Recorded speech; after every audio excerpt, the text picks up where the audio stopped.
সবাই কেমন আছেন? আশা করি ভালো আছেন। আলহামদুলিল্লাহ আমিও ভালো। এই আমার সেই স্পেশাল মশলা আমি রেডি করতেছি। এখানে নিয়েছি, এটা হলো এই যে স্টার মশলা। এটা একটু ভাঙা নিছি, স্টারটা ভাঙা, তারপর একটু হালকা মানে তাওয়ার মধ্যে একটু গরম করে নিচ্ছি। এটা হলো গোলমরিচ, কালো গোলমরিচ, সাদা গোলমরিচ, লবঙ্গ, সবুজ এলাচ, এটা হলো শাহি এলাচ, এটা চিলি কাবাব, এটা জয়ত্রী, এই যে এটা হলো জয়ফল, তিনটা নিছি জয়ফল। এটা হলো তো দারচিনি, সবাই চিনেন। এখানে কয়েকটা শুকনো মরিচ নিছি যাতে কালারটা সুন্দর আসে। 1 কাপ ধনিয়া, 1 কাপ জিরা, এই যে এটা হলো শাহি জিরা, এটা হলো পোস্তদানা। এগুলো এখন এক এক করে আমি সব ব্লেন্ডারের মধ্যে দিয়ে নিই। ব্লেন্ডারে জারে নিয়ে একসাথে সবগুলো আমি ব্লেন্ড করে নিই। প্রথমে দিয়ে দিই আমি এই যে দারচিনিটা। দারচিনি, যেগুলি ভারী মশলা আছে সেগুলো নিচে দিই। মরিচ সবগুলো একসঙ্গে আমি জারে নিয়ে নিচ্ছি। একটু এই জয়ফলটা একটু থেতলে দিতে দেবো। সব কিছু আমি একসঙ্গে জারের মধ্যে দিয়ে দিচ্ছি।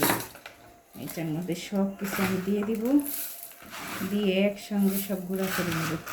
এটা আমার প্রায় 3-4 মাস চলে যাবে মশলাগুলো। অনেক আইটেমের মশলা আছে, যে শাহি জিরাটাও দিয়ে দিচ্ছি, এখানে পোস্তদানাটাও দিয়ে দিচ্ছি। এই মশলা থেকে যা একটা স্ট্রং ফ্লেভার আসবে, এটা আপনি রোস্ট, বিরিয়ানি, রেজালা সব কিছুতে দিয়ে রান্না করতে পারবেন। অন্যরকম একটা টেস্ট আসে এটা, এই মশলাটা দিয়ে রান্না করলে। আমি সব সময় এরকম মশলা করিনি।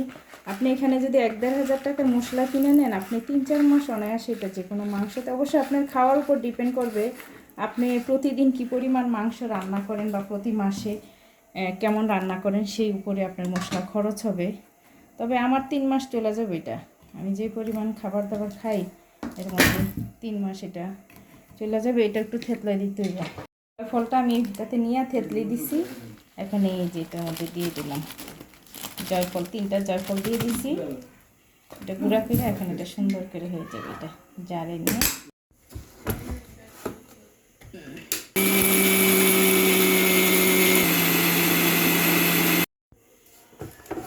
এই যে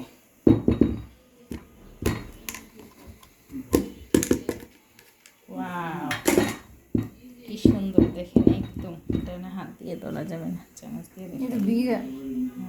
দেখুন কি সুন্দর মিহি। এখান থেকে 1 কেজি মাংসতে এরকম 1 চামচ দিলে না, এটা ভিজা কি। এই যে আপক চাল আনছিলাম 5 কেজি এনেছিলাম, সেগুলো শেষ হয়ে গেছে। এখন আবার আজকে নিয়ে আসছি 5 কেজি, কারণ আজকে শীত পড়তেছে। আজকে আমার মেয়েরা বাবা পিঠা খাইতে চাইতেছে, কিন্তু চাল তো শেষ হয়ে গেছে। তো এটা আজকে ভিজাবো, কালকে আবার গুঁড়া করে নিয়ে আসবো। আর আজকে স্পেশাল কিছু রান্না বান্না হবে। শীতের সবজি দিয়ে ভেজিটেবল রান্না করবো, চাইনিজ ভেজিটেবল। কিছু সবজি আছে বাসায়, আর কিছুই যে আপনাদের ভাইয়া এখন নিয়ে আসলো সবজি। আসলে এখন বাজারে অনেক সবজি, সুন্দর সুন্দর সবজি, কিন্তু সময়ের জন্য ভেজিটেবল রান্না করা হয় না, গ্যাস থাকে না। এখন এই যে নতুন পেঁয়াজ, এটা ভেজিটেবল নিয়ে আসছে, শসা নিয়ে আসছে, আর আছে আরো ভেজিটেবল অনেক কিছু ঘরে আছে। সেগুলো দিয়ে আজকে যে মশলাপাতি অনেক করলাম। এখানে জিরার গুঁড়া করছি, ধনিয়ার গুঁড়া, তারপরে এখানে সব কিছু আমার হাতের মিক্সড মশলা, এগুলো সব আজকে করছি। মশলাগুলো করে রেডি করছি। এখন এই যে আজকে চিকেন বিরিয়ানি রান্না করব। তো যাই ভেজিটেবল, চাইনিজ ভেজিটেবল রান্না করবো আর চিকেন বিরিয়ানি রান্না করবো। যাই হোক, এটা কাটাকাটি করে রেডি করি। একটু চাই